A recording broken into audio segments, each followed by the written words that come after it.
Hi, friends! A quick note before we get into today's episode. This episode of Lime Listen and Learn, the People Leadership Lounge, was originally recorded live on LinkedIn in 2025. You would definitely hear moments where my guest and I are responding to a live audience during this episode. So let's get into it. Welcome to the first episode. I'm very excited about this, if you can't tell. Welcome to the very first episode of Lime, Listen, and Learn, the People Leadership Lounge. If you're here in the comments, please drop a comment so that I know that you're here. I'm Abbiola Ballah, and I'm just so glad you're here. We are going to Lime today for like about 45 minutes to an hour. Just to let you know, this isn't a panel. It isn't a masterclass. It isn't one of, it isn't a webinar, where there's like slides and, key takeaway. I mean, there should be some takeaways from the conversation, but it's not like packaged in any way, shape, or form. This is a line.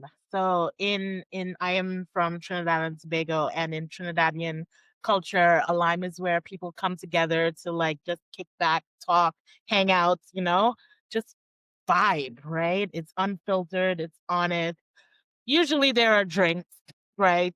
Along with it, any kind of drink, coffee, tea, others, right? But that's exactly what we're doing here. So, bring your snacks, bring your things, and yeah, let's lime. So today we're talking about leadership. We're talking about, not the polished and performative type of leadership, but the behind the scenes, pulling back the parts that don't always make it into the notes, into those meeting notes, the parts that we don't always want to say out loud, but we're definitely thinking as we're sitting down in some of those meetings. So yeah, we have a few community agreements that I want to start off with. All of my guests already have seen these and they have already agreed to these, but I would love for you, if you're watching the replay, to agree to them as well. And those of you that are watching live to agree to them. So here at Line, Listen, and Learn, we agree to listen, to learn, and not just respond. Bring curiosity and care into the conversation. Speak from your truth and stay open for feedback. Acknowledge that when we need to pause, maybe, or step away.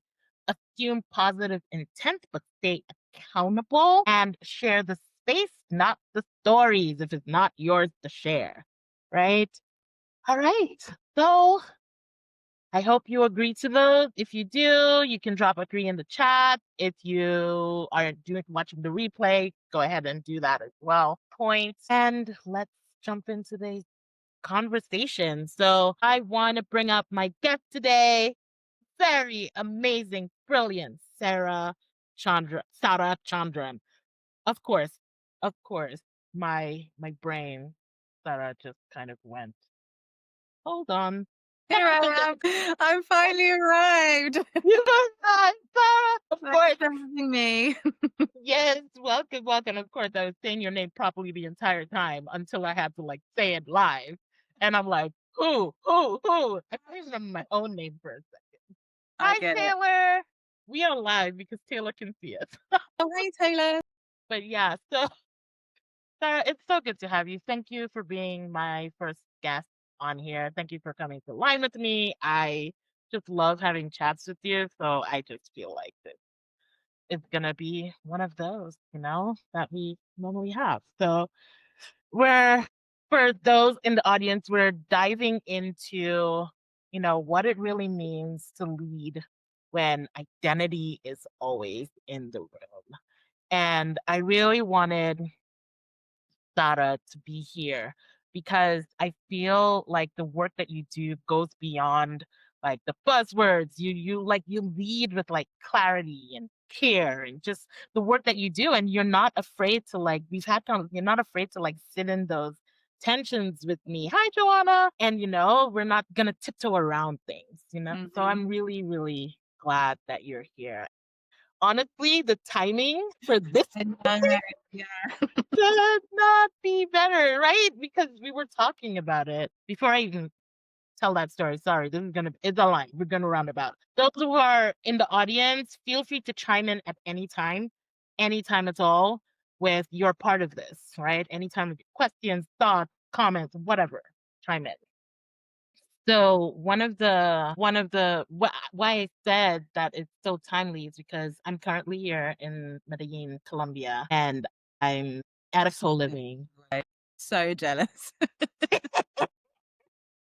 Yeah, but my identities have been identitying Yeah. while I'm here. Like I've come into a space where I all the identities that I hold, because we bring them all in to rooms with us, no matter, we can't leave them behind. So all the identities that I hold, especially those that are normally marked, they were all being like exacerbated all at once. Like my age, my body size, my my melanated skin, right? All the things exacerbated all at once. And I was struggling there for the first week or so. And it just made me think about, and it's so funny because last night I met up with some folks where I felt like I could breathe again. Mm. And those identities that I felt were on, being like forcing me to shrink actually made me expand.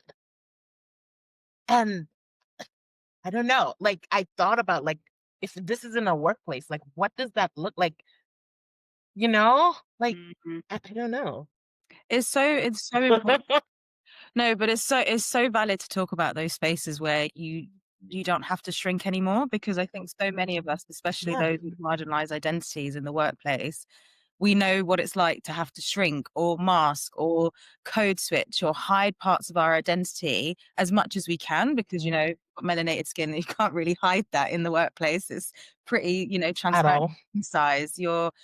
Sometimes your presentation as a gender as well, and how people perceive you in terms of the gender that they may think Yeah. that you are as well. And the labels that people then put on us before they even get to know us. And that you're navigating that space, right? And that you're having Mhm. to work twice as hard to get people to see you for who you truly are, because once they see you for what you're presenting on the outside and their interpretation of that, whether that's on stereotypes or assumptions or generalizations, you have to push through that, and those things are going to hold you back. So having those spaces where people do see your difference, it's not about ignoring those things, it's Mhm. celebrating them and inviting your perspective wholeheartedly, and not just going, okay, because you look this way, I'm going to assume that you are this way. It's actually like, oh, okay, cool. Right. Tell me more about you. Who are you? What brings you to Yeah. Colombia? Like what brings you to this Right. place? Like chatting with people in that respect is so valuable when you start to, like, as you say, you can breathe, you can relax, and how Mhm. wonderful would it be if we can create more workplaces like that rather than places that we have to shrink, which is so common. Mhm. Yeah, it's true. It's true. Like, I mean, I've seen it with clients, I've seen it with friends, you know what I mean? Like that, how do I show up as my whole self in this space when I don't feel like I can? And I think even something that happened is, and I feel like this is not talked about enough, is that you feel some of the tiny cuts that happen, even if people seem to be welcoming to you, some of those, we know the coded language. God, really? You did that? Mhm. Oh, that those kind of things that give those little tiny cuts in some situations that you don't that you're just like, "Oh, well, that stung, but okay, I'm just gonna roll with it." Water, like what's the thing? Like Water off a duck's back. yeah, water off a duck's back. Exactly. Let me just let it roll off. Let me just roll with it. Let me not make a big deal because I don't want to seem too sensitive. I don't want to be the one that, you know, is complaining. I don't want to the share, right? Because I feel like those pieces come up for you as well, like being in those positions, especially when you're holding certain identities, and not even just the ones we can see, right? The ones that, under the iceberg, right? That we Yeah. can't see as well, that we don't realize, that we don't know, that we never get to the point where we, you know, go beyond the surface level of things with people to even start to bring those out, but they're part of us. They inform all of our, like, how we work, our work style, our just like how we respond to like feedback, how we talk to people, how all the things, right? So I think even those little tiny cuts, I call them tiny pokes as well, which kind of sounds kind of weird, but Reminds me of the days of, do you remember when Facebook used to have poking? that's where I got it from. Just age myself. So annoying. Imagine if people are still poking each other till now. Like, that is genuinely a microaggression. Like, I don't want anyone to Facebook poke me. Oh my God. Wasn't it though? It was I'm like, why did you poke me? Just say hi. Or how about you text me? Right. But it's so interesting you like talking about those like tiny pokes or the little cuts, because sometimes like we'll know that the comments that people are making, whether it's a backhanded compliment or Yeah. it's minimizing our feelings, we'll be able to name it and place it and go, yeah, that's what's happened. But there are so many instances where it's only after the fact where I go, that was racist. Yeah. Oh, that was ableist. Oh, this. And sometimes in the moment, you internalize things as like you're the problem, that something you did was Yes. wrong, or, you might feel a bit odd about it, but you think, oh, that's just probably just me. And then it's like, it could be a few weeks. It's like classic when you're arguing with somebody, and then after the argument's done, you come up with all the good comebacks. You're like, why couldn't I think about this at the time? So when those Yeah. little things happen, you just kind of internalize it. And then it's after the fact that you go, oh, crap. And then you almost get to a point where all of those things build up, and it just means that you lose your confidence, you become Yeah. so insecure, and you do navigate spaces always on high alert, because Mhm. you're always feeling like, okay, someone might say something based on how I present, or the things Yeah. that they think, like you say, the things that are invisible. They might say something that's ableist, not knowing that you actually have an invisible disability, and then you're like, oh, hold on, this person is like a really horrible ableist Yeah. person. And they're saying this to me because they think I'm not disabled. And yeah, it's horrific. And then you're like navigating a workspace where you know that people aren't welcoming to disabled people, yet they don't realize that you're disabled. Exactly. Exactly. It's so true because so I have a torn meniscus. I'm telling y'all all the things about me, but it's doing a lot better. So I don't have to like walk around with my cane anymore, and I usually don't have to wrap it. However, it still means I cannot like carry heavy things because it's still healing. I cannot carry heavy things. I cannot walk very quickly. And if I know I'm going to be walking for a long time, I do take my cane because it's my support buddy, right? Um, but if you just look at me without like those outside versions of those things, you would not know. Mm-hmm. So I remember when it first happened, I was in New York when it first happened, and especially in New York, I took my cane everywhere because people like if you're a New Yorker, people in New York, they don't play with you when you're walking slow, especially like I was going especially like I was going to see a play and we were, in Times Square area. That is not the place to be like New Yorkers will want to be like just move, right? Mm-hmm. But when they see you have that outward expression Yeah. of something, right? But not all the time do you have that. So it's like you said, like people kind of show their colors without when they're not seeing, these different things. Something you said about, sorry, I'm just like whiplash flipping, but something you said about about what was it? About like thinking about what to say like later on. I'm like, as soon as I'm like, that is so me. It happens in the shower. Or I'll have like and then the whole conversation over again. And I'm like, this. Mhm. Oh my god, it's so true, it's so true. Um, I kinda wanna flip us into Mm. kind of the other side of this, which is when you're actually in that leadership position, right? So, maybe because I feel like it's twofold, right?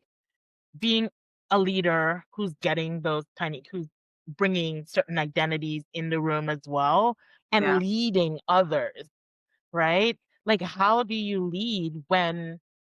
we really do that when, especially, with everything that's, our current climate in mhm, the world right now, right?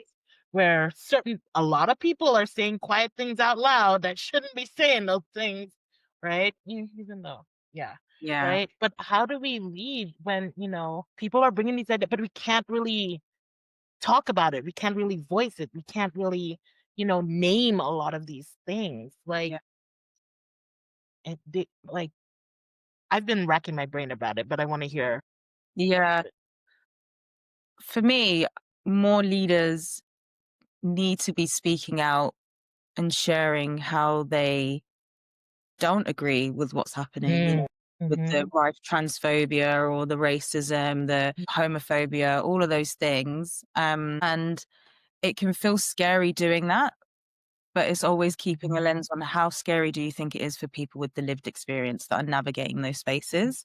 So our fear is nothing in comparison to somebody who is probably terrified about what toilets that they can and can't use when they're out in public. Like, can't even use basic facilities that, some of us just take for granted that we can walk in and not worry about it. And so it might feel like, oh, is it too political? But I think in the world that we live in, as you were saying, like, we can't just leave our identities at the door and expect our colleagues to No. do the same and come in and pretend that the world is out there. And then when we go to work, have a different completely like lens on it. It Yeah, doesn't work that way. The things that affect us out there in society will be also influencing and filtering through to the things that we do in the workplace. So you'll see absolutely. people's focus like dwindle. You'll see people looking worried or scared or wondering what's happening. And, what happens on a political landscape, like in the UK with the Equality Act and how they're talking about sex and gender, people will be thinking, okay, what does that mean for me in the workplace now? Like, what toilet, Mhm. what facilities can I Mm, use? Come in and cycle into work, and what shower cubicle yeah, can those really, really, and so leaders, I think need to create those spaces by being open. And I think, being vulnerable and saying, yes, I'm against this, but no, I don't have all the answers. I'm figuring this yeah. out alongside you. And I want you to know that I'm doing this alongside you. And I think that's incredible Mhm. in a world where our identities are, you know, constantly being villainized and all of those, horrible things that we're experiencing in terms of isms and phobias. So I think that's kind of like where my head is at the moment. Respect.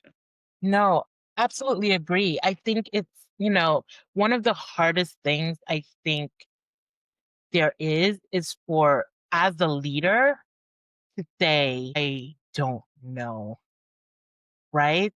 And to say, I don't know yet, but we can figure this out together, because sometimes we just really don't know because it's so much and we're also going through it together. But being transparent, I Mhm, think, like, as you were saying, just being open, being honest, being transparent, being like, "Hey, I'm feeling some of this too. I know you're feeling some of it too. I'm not sure how to deal with it, but you know what? Let's open up the space to actually have the conversations, right? And of course, a respectful manner, like just how we did at the beginning of this life, like have those agreements that mhm. people, you know, come come there. Joanna said her video was frozen. Hopefully it's okay now. But have Agreements. those agreements, right? That people can know, okay, this is the space that we're walking into. Yeah. you know, within these conversations, whether we're having the conversations as a team, whether we're having the conversations one-on-one with each of our like direct reports or something like that, right? Because I also think it is a good idea to have these conversations with everyone. Mm. Don't just assume from looking at someone that, oh, well, maybe they're not affected because they look like that. Yeah. Don't make that assumption. These Yeah. conversations need to happen. When we say everyone, we mean everyone. And I think one of the things, and I'll say this out loud, this is why we find ourselves in this position right now, like sort of. Because the idea of everyone was excluding so many other people from the conversation because we just assume Yeah. certain things, right? Hmm. And No, we're not and willing to have the difficult conversations. Like, even like the way we met was you commented on a post that I shared on LinkedIn, right? yeah. Opposing view to me. You know, Oh, so you had an opposing view to me, and I was like, I love this. Like, let's talk about it. Let's like explore yes. it together. And I think sometimes we're living in such a polarized world and society. You know, social media and the algorithms make it even worse, and people just get really Mhm. intensified in their viewpoints that they're not willing to actively listen to what other people are feeling and seeing and Yes. experiencing. And I was like, okay, Abbiola, let's talk about this. Like, I really want to know your perspective. And look at us now. We're on a LinkedIn Live just liming No, I do. this kind of stuff Yes. and listening to other people. Yeah. You know, guess what? Because my brain is my brain, I totally forgot that. Also, my pausing people, so brain fog. But now that you brought it up, right? I totally remember that. And I remember when you responded, I was like, I was like, yes, let's have this conversation. Yeah. Because I love your response. And I think, I love that you were so open to Mm, like having that conversation with me because in the end, as very bad memory, but in the end, like we just agreed in different ways. yeah. It was just like slight like detour here and there, but the foundation was there, you know? And Lenine, amen to the menopause brain fog. Listen, it's a thing, yo. The perimenopause. I'm not fully there yet.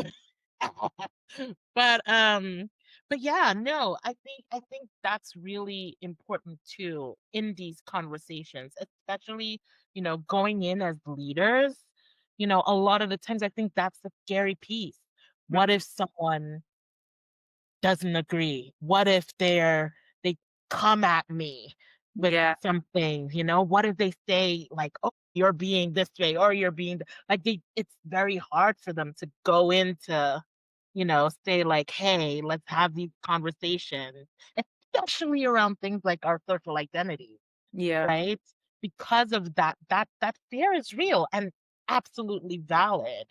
Mm, But, if we're in a space where we know, hey, or it's I think it's like we have to build that space. It takes time to build it and you have to model it and you have to, talk about it. Like this is what we're building. I may not agree with everything you say, but you can always say it to me because I want to listen. yeah. And when I say listen, I mean truly listen, right? Yeah. There's that quote where it's like, um, don't listen to respond. Like that, Yes. how often are we listening to what somebody's saying, especially when they have a conflicting or opposing view, and we've not even like paid attention to the final parts of their sentence because we're already thinking about the way that we're going to reply to it. We're already thinking through our comeback. And well, unless you're me and Abbiola, we're thinking about it in the shower 24 hours later. Facts. So, there's a lot of beauty in actually listening because, when we actually listen to each other, we actually found that there was that common ground and we both fundamentally wanted and believed in the same thing. And I think that's what a lot of people can do in these situations is when you start to break it down and you simplify it and you get to the crux of people's values and their morals and the things that they want in their Mhm. workplaces, you will obviously there'll be things that maybe we don't completely align on, but you can find out tools and resources for everyone to feel comfortable enough and even still share those views and opinions. And we know that the more that you have, because being able to do that, you'll have like a psychologically safe space where people can share something that's different. They can make Yeah. mistakes, they can trip up and do wrong things because we're human. But yeah, essentially when you create those spaces, we know that then you're more likely to come up with some like new and improved and innovative ideas, because if everybody's just walking in, they have all the same view, they're all nodding along and they're saying yes, yes, yes. When you come out of that room, like what's the creativity there? We're all just kind of like the same. We're all just saying the same thing. But if you walk in and everyone is like different, have different experiences, feel comfortable and empowered to share their like opinions and their perspective on Mhm. something, then you're more likely to come out with something that's fully fledged, that's actually thought about it from all angles. Like we see ads and things that come out, and that those ads have come out, and it's like it's been all white people in a room deciding on that advert, and then we wonder why there's some like racist connotations in there. It's because they didn't have a single person of color or a black person in there to Mhm. say, hey, don't know if you saw this, but that kind of looks a bit racist. Yes.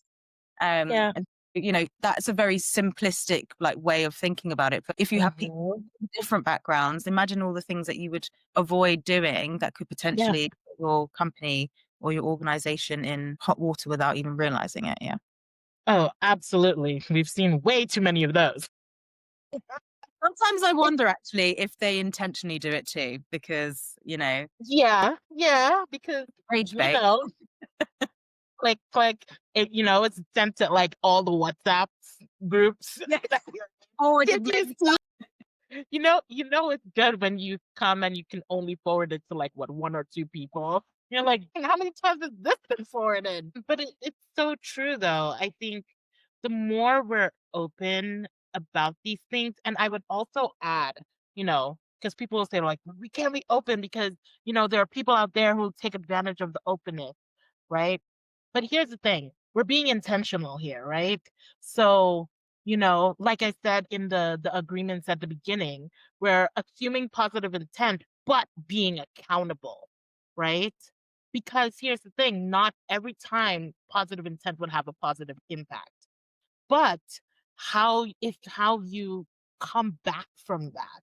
Not every time as a leader you're gonna say the right thing, but how you come back from that, how you keep yourself accountable, how you take accountability. I think that's what I meant to say. How you take Mhm. accountability, how you try to do your best to mitigate harm to Yeah. other people. That's when, that's the type of thing that we're talking about here. If for Yeah. those in the, audience who are, or watching the replay who are like, but we can't say everything out loud. We can as long as we have that intention in the Hmm. back of our mind. And we also come into the space as the listener with that intention or knowing that that intention is there. Yeah.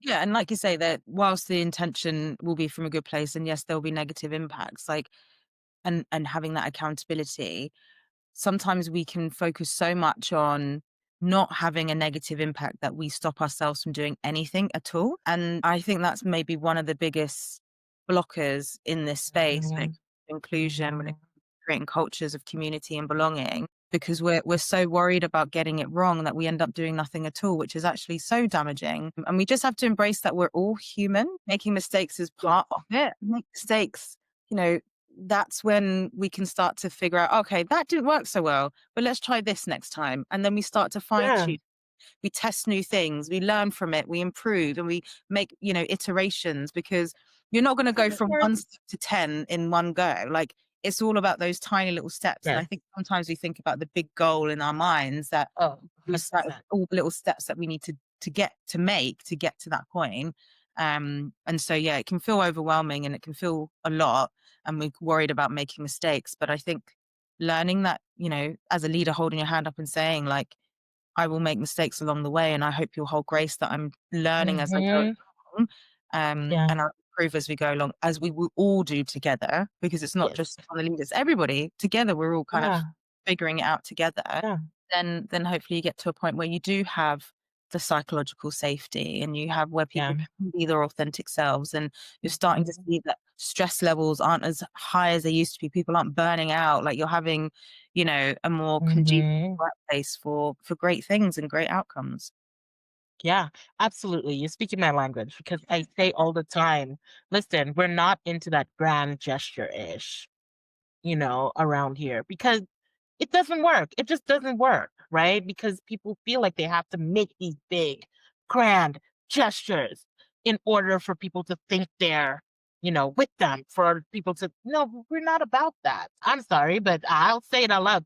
They don't work. I haven't seen one that has, in my, I'll use I statement. I haven't seen one that's worked and not crumbled, Mhm. right? Because there was no foundation behind it, right? There weren't those tiny steps, as you were saying, right? That we're taking in order to build the foundation. And one of the things you keep mentioning that I really want to hone in on as well is like we keep talking about people and human. And I think that needs to also be in our brains that we need to center the Mhm. people and know that we are all people. We're human. Oh my gosh, how do we forget that sometimes, right? I know we like to talk to ChatGPT or whoever and whatever AI, you know, you know, all of that stuff, you know. But we are people and we are human. And once you start looking at the people that you're leading, not as their productivity, not as profit, not Mhm. as, oh, look at her hair, or not as being professional. And I always put that in quotes because what is professional Yeah. these days, right? That's a whole nother line. We could we But we could be here for hours liming, I swear. I feel like I should like pull out my crochet and start crocheting. I've actually got my fidget with me. I love it. But no, I think, once we kind of like remembering who is being censored here is so important as we lead as well in whatever context you're leading in. I mean, I think it's not, I would never say that it's easy, No.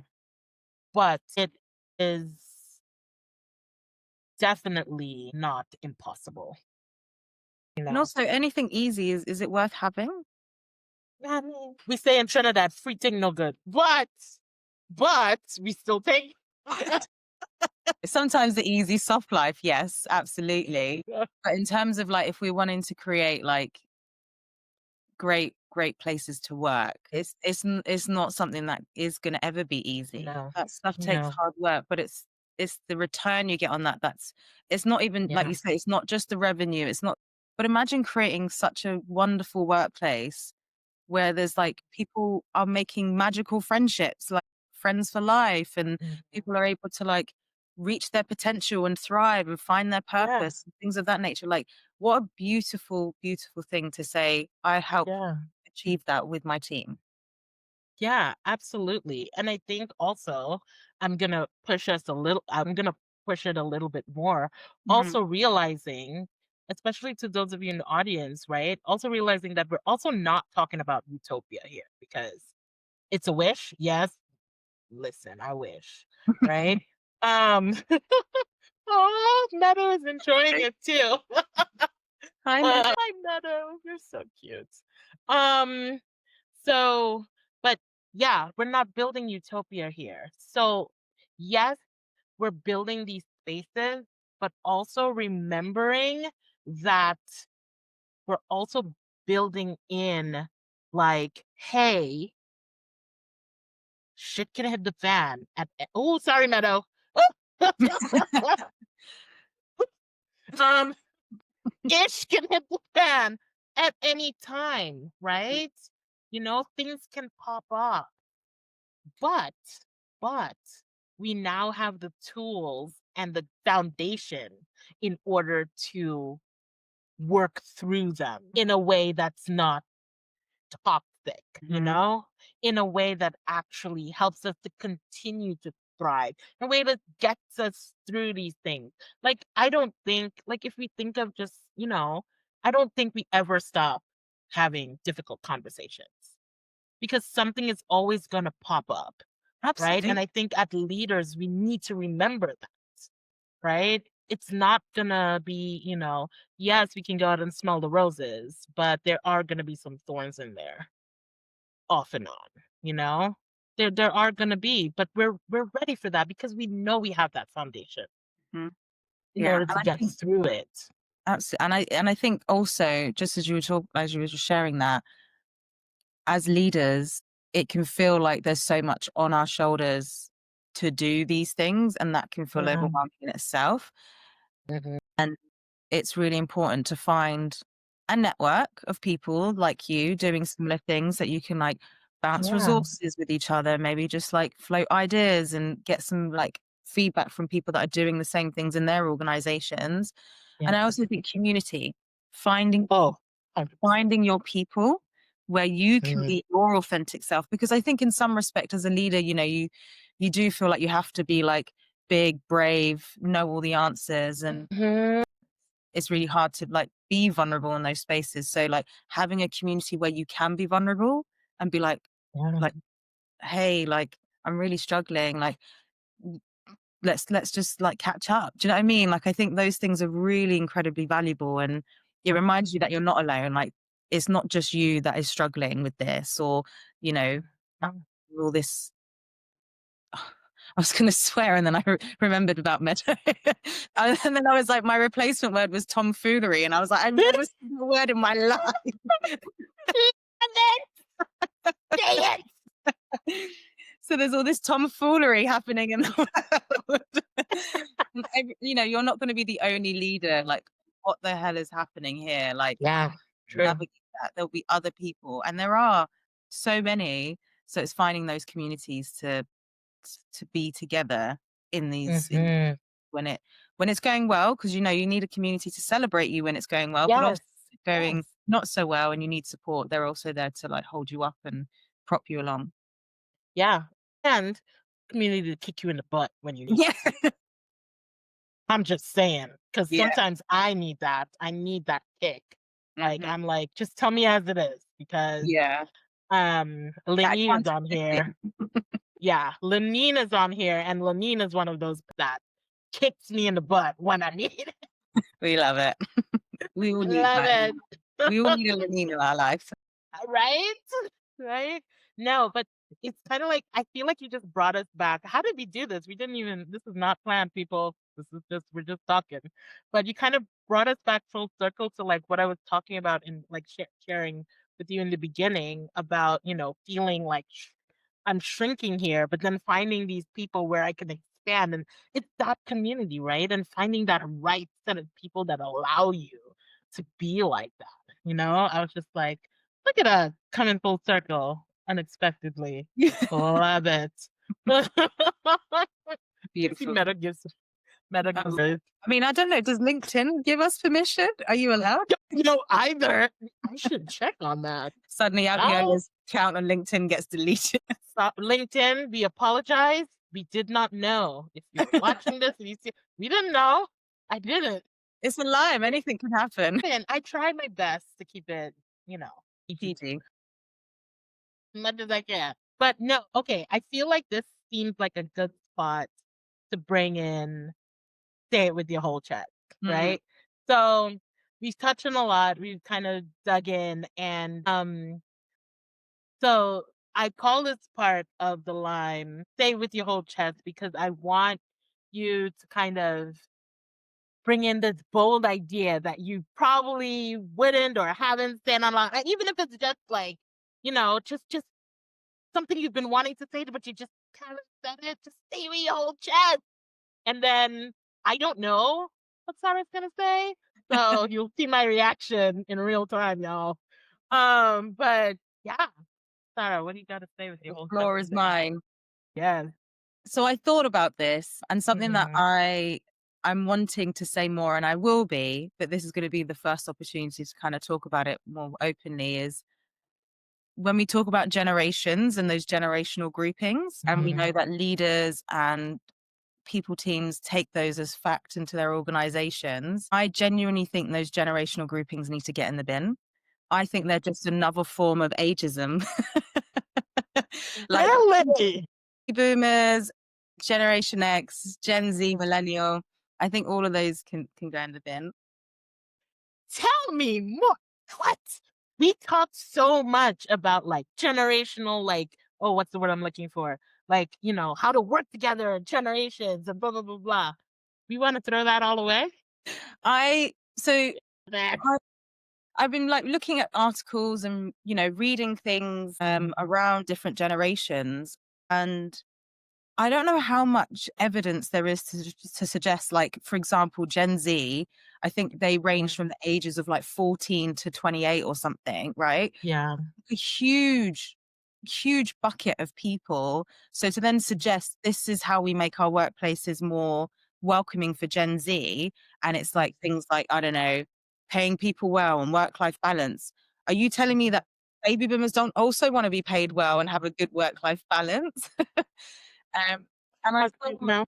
yeah, and even just in conversations with like people that I know and just like flippant things that people say, Mhm. millennials, they're so entitled in the workplace. That's a headline I've Right. seen all the time. Um, Yes. People say, oh, baby boomers, they're so like illiterate when it comes to tech, but like who Mhm. helped create that tech? Baby boomers, right? And there was a piece of research that I read that said that there's this myth kind of idea or perception of millennials being like job hoppers. But there was a study that showed that baby boomers, when at the same age as millennials now, did the same amount of job hopping. Mm. Um, and there was another piece of research that I read that also said that when people that were doing like computer training, for example, they actually Mhm. gave worse training when they perceived the person they were training was of an of like a baby boomer generation. So Yeah. basically, what I feel like these generational groupings have done is just legitimize age bias and to treat people based on this big span of age, which Yeah. really tell us anything about who people are and what their values and their morals are, because I know some incredible advocates in the space of like, trans inclusion and, fighting Mhm. sexism that are in the baby boomer generation. And I know some awful Yeah. people in the Gen Z generation that are hugely transphobic and Yeah. vice versa. So like, when we see these headlines, it's like reading them with a bit more of a critical view that actually, are we just Mhm. reading something that is kind of like that clickbait title of like, oh, here we go again. Look at the Gen Z, and then we're just pitting generations, against Yeah. each other, rather than seeing what actually brings us together and what we can learn from one another. Because we're all navigating this earth together, and Yes. we've all got a different lens on it, absolutely. But I don't feel like that's Mhm. hated by the many different. It's almost like similar horoscopes in some respect. I do believe in horoscopes a little Yeah. bit, but that's a different matter. But I think the generational groupings, I think in terms of how we use them in the workplace to like dictate how we then put initiatives in place, is Mm. potentially influenced by stereotypes and age bias. Uh, you know what? I love that so much, and I'm kind of leaning towards your side on this because it makes so much sense. It makes so much sense because if we think about it, some of the things that we're saying, because okay, I feel like a lot of the times when we look at workplaces, right? Feel like I've used this phrase a lot. I'm like, "Am I in high" like, when I was, like, in a workplace, like, "Am I in high school? This just feels like high school." And we have multiple generations, but it seems that we're all just navigating, and the dramas and the whatever and the fights and the this one doesn't wanna do this one has a beef with whatever it is, right? A lot of it seems very, like, didn't we go through this back in like school kind of Yeah. thing? Why are we bringing it into here? And that's in school. A lot of times you're with your peers, you're with people of your same generation. Mm. And now that you're in this workplace of multiple generations, because I think what do we have in the workplace now? Like 5 generations or so working together, 4 or 5, somewhere around there. It's four, I think. 4, right? Yeah. Yeah. It doesn't mean that we're not still really, you know, again, I go back, we're still really people, just navigating life. Some have more experience than others, but it doesn't mean one's better or one. I think and you're right. Like, I also know some, baby boomers who you're like, wait, how old are you? Mm, Kind of thing. Like you ask that, I'm like, wait, how old? And I can speak from experience. Like my cousin is one of those Gen Zers who I absolutely love. And some of the things she said to me and g gives advice, like, some of the advice she gives or some of the things she said, I'm like, "How old are you?" Because, and not only that, like, her work ethic, the mm, way she approaches things as well, right? Is not like what the headlines would normally say about yeah. Gen Z, but that's just who she is, Mm, right? So, yeah, I think throw it in a bin. yeah. Throw that I've actually just posted on in the my LinkedIn business page, just to plug it, about my opinion on. I thought, actually, considering I'm going to talk about it here, I'll do a post to Yes. read more about it. I've actually made an entire Yeah. clippings of headlines on my Mhm. business page, so you can check. Oh, oh, I will. I can't wait to jump in there on it too because I love that. Oh, I love that you brought that in Mm, for us. see. And Joanna said, I see Roxanne made a comment here that I just want to also highlight because I think I absolutely agree, not knowing all the right answers, but the right questions and having the people to ask those questions too. Yeah, I mean, I think that makes so much sense because sometimes we feel like we can't ask questions or we don't want to because we don't want to look a certain way, Mhm. And I think that's a great point as Yeah, well to bring. absolutely. And that's why I Right. think, having a network is so important.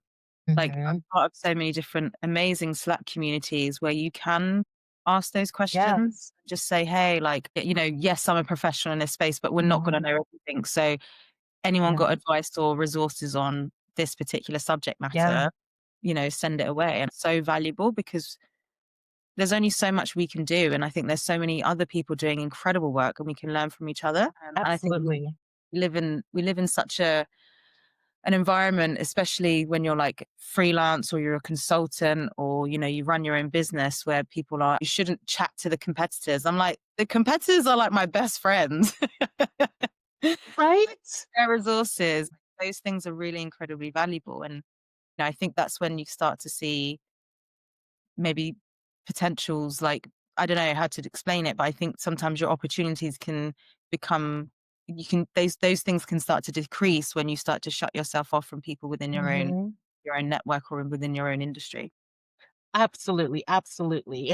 I see Joanna asked, "What about Gen X?" Well, here's the thing, Joanna. One things I was gonna also bring back what Roxanne said is having the right people to ask those questions too, and rolling it back to what Sara was saying. Sometimes those right people may be in those different generations. But if we're lumping them to think, oh, they won't know about this because Mm, they're Gen X or they're, they're millennial, they're Gen Z. But you never know who asked them because they might surprise you with the answer. mhm, You know what I mean? Because especially if we, again, throw it in, I love saying, throw it in the bin, throw it in the bin, right? Those generational like bindings, then you have even more right people to mm, ask instead of just asking. So if you're Gen X, just asking the other Gen X on your team, you're like, you know what? It doesn't matter. I'm throwing a blanket out to mhm, all who's there, right? Even within the community, we have entrepreneurs who are the gamut, mhm, right? And I love talking to everyone, no matter, and I love that I have a community of entrepreneurs myself who do also run the gamut of ranges, right? Because I think it's so you get, and I would ask them all the same question, and you get so many different, like, it's so rich, Mm, right? What you get without thinking, oh, they might not know about this because yeah. they're in this space. Oh, Yeah. And we can have so many sweeping generalizations about those things, right? And just oh, I think that's why like reverse mentoring is can be so invaluable, especially when we're doing yeah, from like age range groups. yeah. You know, we can learn so much from younger and older generations and have Mhm. those open conversations. And it's not seeing that, oh, this person is from Gen X, so they see it this way. It's I think what I think needs to be replaced is where people might be in their kind of like in their stage of life and what that means. Yes, Because where baby yes. boomers are right now, I'm sure millennials will be experiencing the same things when they're that age. So Mhm, it's not so mhm. much that they're being shaped by the years that they were born. It's more about we're all shaped by the moment that we are right now in our age. And Absolutely. yeah, they are. They're often called the forgotten generation. Yeah, or the Yes, latchkey yes, generation. Oh, is another nickname for them. exactly. It's true. It's true. No, we get you, Joanna. We're here for you. You are not forgotten. You No, are not forgotten at all. At all. Not at all. No. Oh my gosh.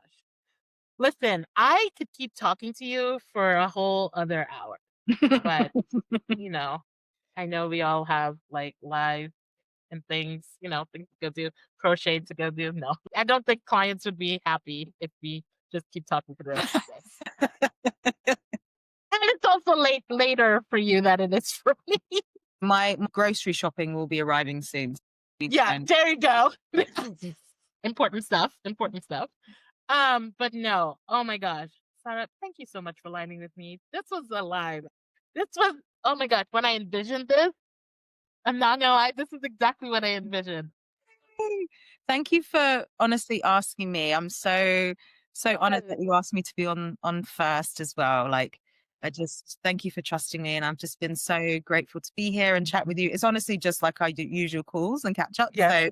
So it's just Yep. that it's open to everybody. Yeah. So I'm And that having was a good time. So thank you. No, you're absolutely welcome. And that's, I'll tell, everyone in the audience, the people who I'm bringing on, these are people who I've been saying to them, like, listen, we have such good conversations. These conversations need to be out there for other people to hear too, because I think it's important, for other people to hear them and for us to say what we have to say and, making that space and naming, what other people rarely say. Like, how many people are saying they need to throw generational stuff in the bin? A lot of people. Okay. So I love it. All right. All right. Before, we wrap, Sarah, please tell the people how they can find you, and I'll try to do the banner thing. Um, as we talk about it, tell them. I want them to stay in your orbit. Yeah. Well, thank you everyone that's tuned in and those that will watch that back as well. So you can find me on LinkedIn. Please connect with me. So just Sara Chandran on LinkedIn or follow my company page, which is Fresh and Fearless Consultancy. I'm also on Instagram. So it's a bit more of an unpolished version of my brand on there. When I say unpolished, it's just like I post on stories about me being silly and petting the dog and things like that. So it's a bit more like behind the scenes stuff. But I also have a podcast called Out of the Office. So I essentially bring on guests to talk about different episodes of The Office, the TV show. So if you've ever watched the likes of Michael Scott and Dwight Schrute on TV, we talk about those characters and how we can create more inclusive workplaces that are not like Dunder Mifflin. And yeah, you can obviously visit my website, which is freshandfearless.uk. So thank you. That's where you can find me. I did it. It was so slick. As I was saying it all, you were like flashing them up. I was like, ah, look at her go. Oh my god. Oh, also, I just want to also share what Joanna just said. Oh, Um, shows, but instead I found my tribe. Oh my gosh, I love that. I love that so much. Thank you. it's Thank you lovely to so meet you. much, Joanna, for sharing that. Listen, if this conversation stirred something in you and like you're like, this is we want to hear more of this. Um, I invite you to watch it again. Right. Wait, before I go, before I do the thing, I also want to share what Lenine said. Generation Beef is funny. I know we're almost at time, but funny for memes, but it's presenting some good work being done in social impact spaces. I wonder if that's just a US based thing, being such a hyper individualistic country. Mhm. Listen, you just said that with your chest too, Lenine. Yeah, I think it's the memes are like relatable, and Yeah. there's, to be fair, there's also things that like I was shared about Gen Z, and I'm like, oh, I relate to that too, and like, Mhm. um, but Yeah. I think it's fun. It's just when it translates, as you say, into the space of how we then Yeah. treat people in these more formal spaces that Mhm. impact the progress and the work that we want to be achieving. Exactly. Absolutely. Thank you for sharing that, Renine. So, all right, my peeps, listen, if you're a leader listening to this and you're like, I want to, dive more into how I can lead this way, this is the type of work I do every day through coaching, through workshops. You can, let me see if I can talk and do banners at the same time. You can check me out at Fern Education Studios. Follow me on LinkedIn if you're not already. Yeah. And let's slide into my DMs. I love it. That's how I started talking too. I can't remember who slid into whose DMs, but we did. We did. After a while as well. So yeah. All right. So listen, my people, thank you for everyone who joined live. I appreciate you all so much. I appreciate your comments. I appreciate you liming with us. This isn't about being perfect. This isn't about it being anything like that, right? It's just about making space for the conversations that matter. And these are the conversations that matter, in my opinion. So, my friends, until next time, let's see if we can make a tagline here. Let's keep liming, listening, and learning. Yeah. Sara, thank you so much. Everyone.